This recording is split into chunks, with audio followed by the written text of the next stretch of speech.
రోజు మేము ఎప్పుడైనా బీచ్కి వెళ్ళామా? నీళ్ళలో ఆడుకోవడం భలే ఉంటుంది. ఆడుకున్నంతసేపు బాగానే ఉంటుంది.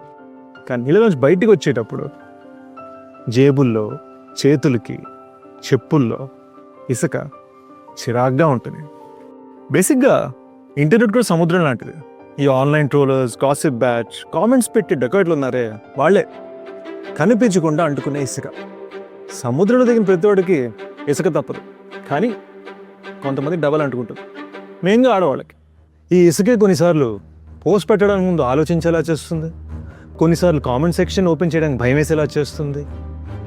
ఇసుకున్నప్పుడు ఇగ్నోర్ చేయడం కూడా ఒక డెసిషనే.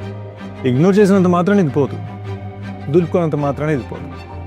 నీ గురించి నాకు తెలియదు, కానీ నా వరకు మాత్రం ఈ ఇసుకను తుడిచేయాలి. ఆడవాళ్ళని అవమానించిన ప్రతిసారి మనం రెసిస్ట్ చేద్దాం. మగవాళ్ళుగా we have to be better. అవమానాన్ని తుడిచేయడానికి అప్పుడప్పుడు చొక్క నీళ్ళు సరిపోవు, బకెట్ నీళ్ళు సరిపోవు, కానీ అది రోజు తుడిస్తే, కనిపించే ప్రతిసారి తుడిస్తే, అది పోయేదాకా తుడిస్తే పోవచ్చేమో. ఇలాంటి ఇసుక ఎక్కడ కనిపించినా తుడిచేద్దాం, నీళ్ళలాగా నిలబడదాం మగవాళ్ళుగా.